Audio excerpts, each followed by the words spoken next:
का उद्यापन करो,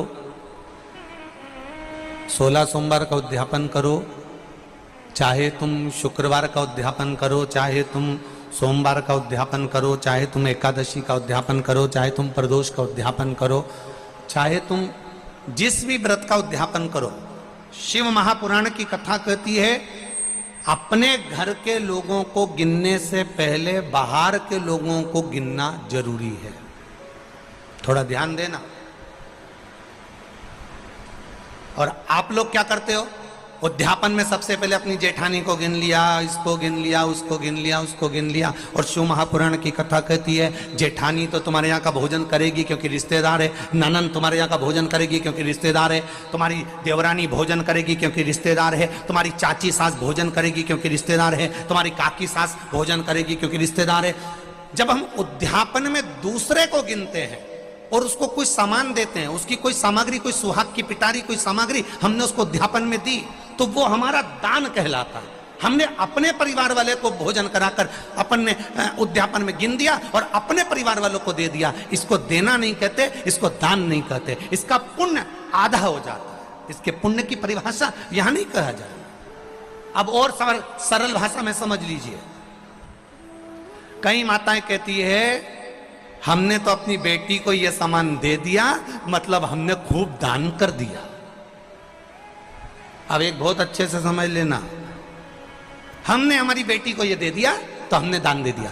हमने हमारी बेटी को पापड़ बना के दे दिया, हमने तो बहुत दान कर दिया। हमने हमारी बेटी को साड़ी दिला दी, हमने दान कर दिया। हमने हमारी बेटी को सामान दिला दिया, हमने दान कर दिया। बेटी दान लेने की हकदार नहीं है, बेटी अपने मायके का हक लेने को दमदार है। तुम बेटी को एक साड़ी देकर ये मत सोचना कि हम दान दे रहे हैं। बेटी तो खुद कन्यादान में जाती है। आप बेटी को अगर वस्त्र दे रहे हो तो दान नहीं कर रहे हो। आप बेटी को कोई सामग्री दे रहे हो तो दान नहीं कर रहे हो। आप बेटी को कोई सामान दे रहे हो, दान नहीं कर रहे हो। आप बेटी के बेटे को 500 रुपए का लिफाफा दे रहे हो, ये दान नहीं कहला रहा है। ये वो अपना हक लेकर जा रही है। आई है माँ बाप के घर में तो साड़ी तो देना पड़ेगी, नहीं देगी तो काले कोट वाला दिला देगा।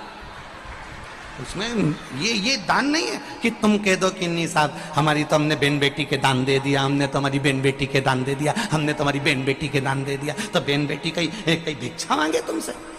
अरे बोलो तो बेटवा वाली हो, बोलो बोलो जम के बोलो। तुम क्या भिक्षा मांगो कि हम भैया के जाए तो दान लेके आएंगे? दान लेकर बहन बेटी नहीं आती।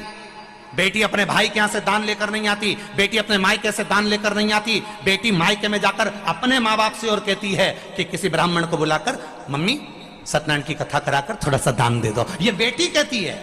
बेटी दान लेकर नहीं आती है, बेटी दान दिलवा कर आती है। और बेटी मायके से अगर एक साड़ी भी लेती है तो वो दान की नहीं, बेटी अपना हक लेकर आती है। जब तक माँ बाप हैं तब तक बेटी लेकर आ। तो जितनी भी भाभियां हैं वो ये कहना बंद कर दे कि हमने ननन को कुछ दान दिया।